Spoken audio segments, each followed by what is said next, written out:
İza tahayyartum fil umur festa'inu min ahlil kubur.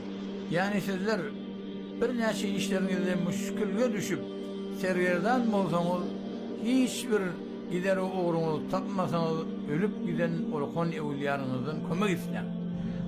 Bismillahirrahmanirrahim. Elhamdülillahi Rabbil alemin. Vessalatu vesselamu ala Rasulina Muhammedin ve ala alihi ve ashabihi ecma'in. Hormatly musulman doganlar, ölülerden kömek dilemek meselesinde käbir bidgatçylar biz ölüden kömek dilemzok, biz diňe haky hormaty üçin diýäs diýäler. Haky hormaty barada soraga jogap berdik. Isleýänler şol soraga jogap dinläp bilerler. Ol aýry mesele. We bidgatçylaryň käbiri sizi garaçyny bilen biz ölüden dilemzok diýip inanırjak bolarlar. Emma hakykatda şular bilip ýa-da bilmän yalan sözleýärler. Bularyň sözde pirleri açyk äşkär ölülerden medet kömek dilep bolýa diýärler. Medet ber, kömek ber, plan pir diýip ölüp giden pirlerine dileg bilen ýüzlenýärler. Gowy ünsüriň musulman doganlar. Hatda bir kişiniň şularyň tarikatyna girse, şonuň etmeli bir näçe işler bar. Şolaryň iň möhümlerinden biri rabyta etmekdir. Rabyta barada öz pirleriniň kitabyndan okap, giňişleýin ders geçdik. Giňişleýin bu meseleni bilmek isleýänler şol dersi dinläp bilerler. Rabytaň bir näçe görnüşi bar. Rabytada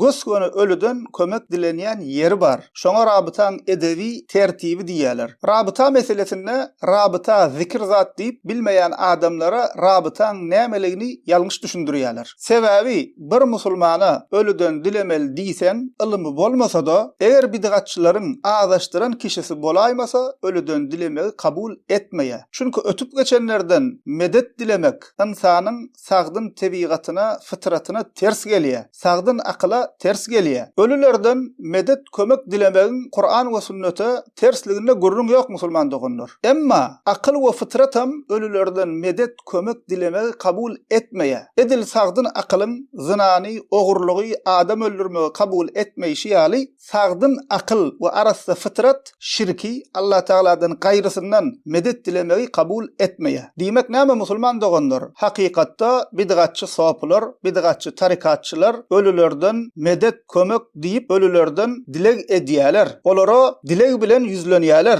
Indi bu wagt gün-günden bularyň bu azgynlygyny kabul etmeýän musulman doganlarymyz köpelip barýar. Bularyň bu bidgatyna garşy çykýan köpelip barýar. Indi bular näme diýärler? Allah berýär, olar bermeýär diýip bu ýalňyş hereketlerini awadanajak bolýarlar. Ölülerden dilemek barada ellerinde delil bolman üçin şeýle bir toslama hadisi orta atýarlar we halkymyzyň içinde ýaýradýarlar. Mysal üçin Tenglitana da şu toslama hadisi aýdyp dur. İza tahayyartum fil umur festa'inu min ahlil kubur. Yani sizler bir neçe işlerinizde müşkülge düşüp sergerden bolsanız, hiçbir gideri uğrunuz tapmasanız, ölüp giden orkon evliyanınızın kömek isteyin. İza tahayyartum fil umuri fasta'inu min ahlil kuburi. İşlerinizde kıyınçılık bolsa gavırlardan yardım isleň. Tenglitana bu toslama hadiste geçen gavırlar sözünü ullokan ewliyalardan kömek isleň diýip terjime edýär. Bu toslama hadiste ullokan ewliyalar sözü ýok, gavırlar diýip geçýär. Arapça bilmeýän doganlarymyz hem ünsürip dinleseler min ahlil kuburi diýär. Gavırlardan niýe? Bu söz musulman doganlar Peygamberimiz sallallahu aleyhi ve sellem diýdi diýip Peygamberimizin adyna düzülen yalan sözdür we batıl toslama hadistir. Ähli sünnetin ygtybarly hadis kitaplarynyň hiç birinde hadis diýip bu söz gelmeýär. We bu sözüň hadis dälliginde şüphe ýok. Emma gelin musulman doganlar biz şu sözü hadis däl bir hikmetli söz diýip ele alalyň. Eger şunu halka bir hikmetli söz diýip düşündirjek bolsak şunu diýmeli bolýas. Dünýä işlerinizde başagy bolsaňyz, dünýä size allassa, dünýä mal mülki size allassa, dünýä işi size allassa, gavırlara barıp ahiriyeti ýatlap, ölümü ýatlap, gavırlardan ıvrat alyň diýip düşündirmeli bolýar. Emma bular onam diýen oklar. Bularyň käbirleri bu sözü hadis diýip ýaýradýarlar.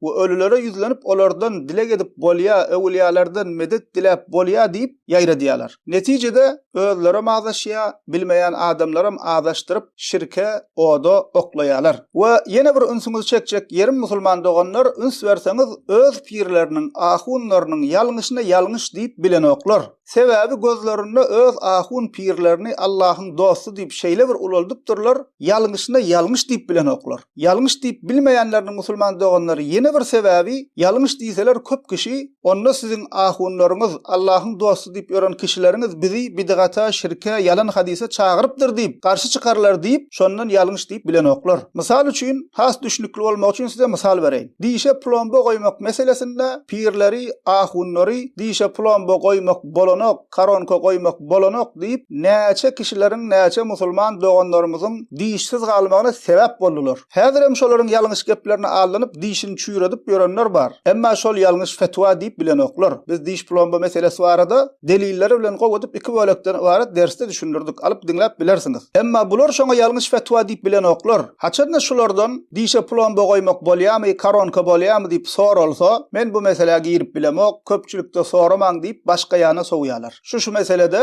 ýalňyşdy, bizem gollamyzok. Allah bagşlasyn diýseler, gurrun gutarýar. Emma onu diýip başaranoklar. Onuň ýerine näme diýerler? Öz ahunlarynyň ýalňyşyna ýalňyş diýip bilmän, siz ahunlara dil ýetirýäňiz diýip, wahabi diýip haka aýdýany ýigrenýärler. Beter ahunlarynyň batyl sözlerini halk içinde ýaýradyp bilmeýän musulman doganlarymyzam adaşdyrýarlar. Ene şu teňli tanan öz agzy bilen aýdyp duran zady. Şu söz toslama hadis, başga da aýdýan toslama gepler bar. Allah Taala'dan dileýäs, şu musulman doganlarymyza Allah Taala hidaýet etsin, haky we dogryny görmek nesip etsin, ýalňyşlaryna düşünmek, oşol ýalňyşdan gaýtmak Allah Taala bu doganlarymyza nesip etsin. Alhamdulillahirabbil alamin.